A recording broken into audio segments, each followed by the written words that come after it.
আলোচনা চলছে ঈমানের পথে অন্তরায় কি কি জিনিস ঈমানের পথে বাধা,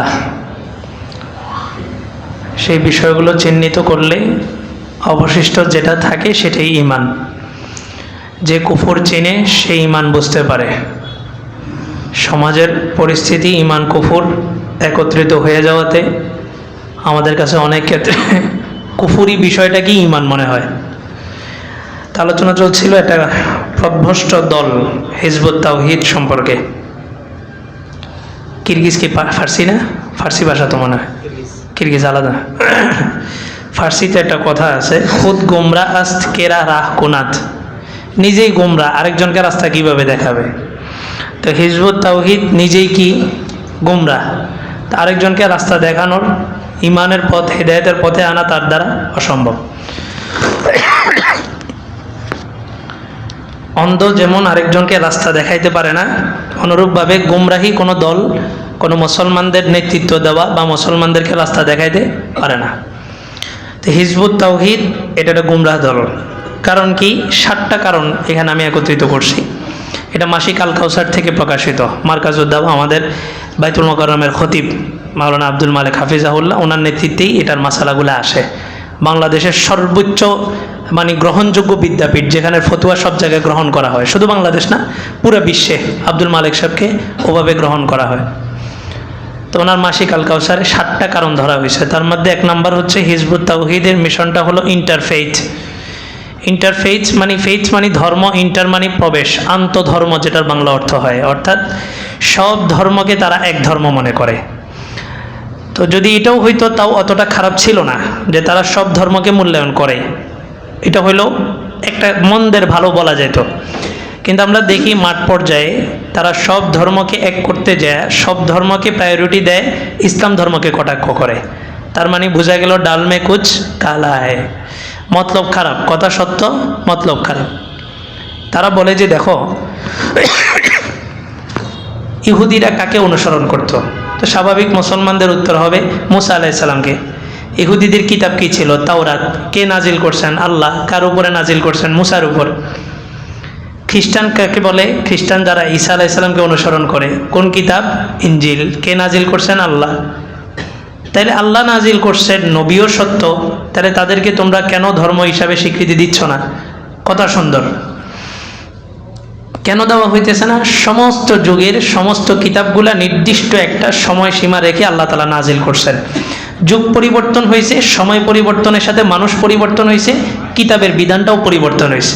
কিন্তু 700 একটা বিধান, ঐশী বাণী মহাগ্রন্থ আল কোরআন আল্লাহ তাআলা এমন ব্যালেন্স পূর্ণ করে নাজিল করছেন যেটা কিয়ামত পর্যন্ত যুগ যত আপডেট হোক, মানুষ বিজ্ঞানের যত উচ্চাঙ্গের উচ্চ শিখায় উঠা যাক, এই কোরআন সর্বকালের, সর্বশ্রেণীর, সর্বস্থানের, সর্বকালের, সর্বসময়ের জন্য এই কোরআনই একমাত্র অনুসৃত, আর কোনো গ্রন্থ হতে পারে না। এই কারণে আমরা দেখি বিজ্ঞান এত আপডেট হয়ে যাওয়ার পরও বিজ্ঞান পরিবর্তনশীল, সকালে একটা বলে বিকালে আরেকটা বলে।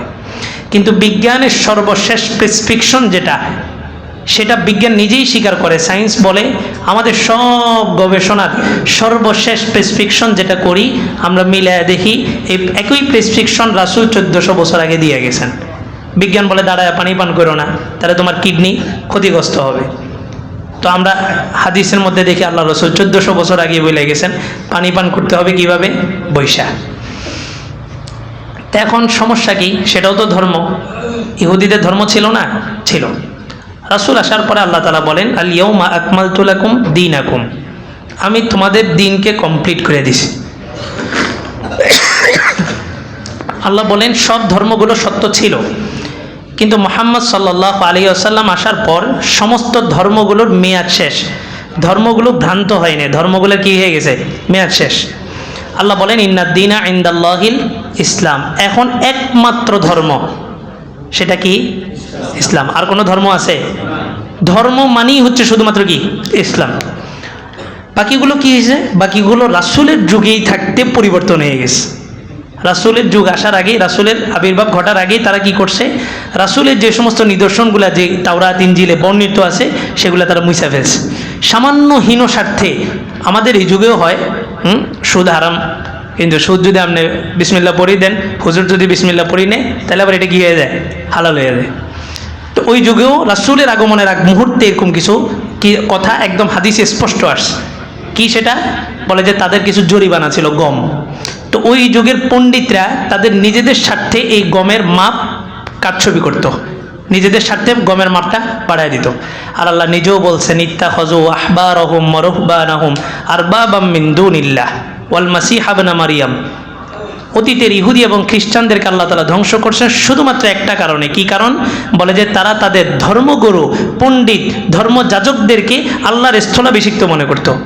এখন আল্লাহ একটা বিধান দিছে, আপনার হুজুর আপনাকে আরেকটা বলছে, তো আপনি আল্লাহর বিধানকে বাদ দিয়া ওই হুজুরের পূজা শুরু করছেন।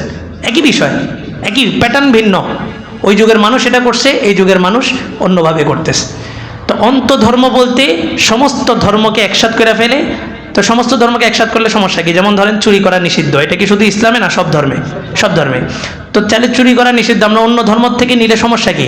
আল্লাহ বলেন যে না, ওয়ামান ইয়াবতাগি গায়রাল ইসলামি দীনা ফালাই ইউকবালা মিনহু। কেউ যদি অন্য কোনো ধর্ম থেকে, অন্য কোনো তন্ত্র থেকে অল্প একটু নিছে, কতটুকু? অল্প একটু, যে কোনো একটা কিছুতে কোরআনকে মাইনাস করে অন্য একটা তন্ত্র, অন্য একটা ধর্ম থেকে অল্প একটু নিছে, আল্লাহ বলেন সে নামাজি, রোজা, হজ, জাকাত সব আছে, ফালাই ইউকবালা মিন, কিচ্ছু কবুল করা হবে না। তাহলে একই জিনিস রাসূলের সামনে এসে তাওরাত পাঠ করতেছে এক সাহাবী, আর রাসূলকে বলতেছে, ইয়া রাসূলুল্লাহ, দেখছেন কত সুন্দর কথা। ওই সাহাবী রাসূলের চেহারার দিকে খেয়াল করে নাই, পাশে হযরত ওমর বসা। তুমি, তোমার উপর আল্লাহ লানত, তুমি এমন কি কাজ করছো যে আমার নবী মুহাম্মদ চেহারা রাগান্বিত হয়ে গেছে? ওই সাহাবী তাকায় দেখেন, আনারের রস ছিটিয়ে দিলে যেরকম লাল হয়ে যায়, রাসূল রাগান্বিত হয়ে এরকম লাল হয়ে গেছেন। কোরআন আসার পরে তাওরাতের আর কোনো গ্রহণযোগ্যতা আছে নাকি? কোরআন আসার পরে সব বাদ, সব বিলুপ্ত হয়ে গেছে। তো রাসূলের যুগেই যেটার কোনো অস্তিত্ব ছিল না, রাসূল যেটাকে নিষিদ্ধ করে দিয়েছেন, এখন 1400 বছর পরে এসে নতুনভাবে কেউ যদি বলে যে সব ধর্মই তো এক, সব ধর্মের মধ্যেই ভালো কথা আছে, তাহলে বুঝতে হবে কথা সত্য, কি খারাপ, মতলব খারাপ।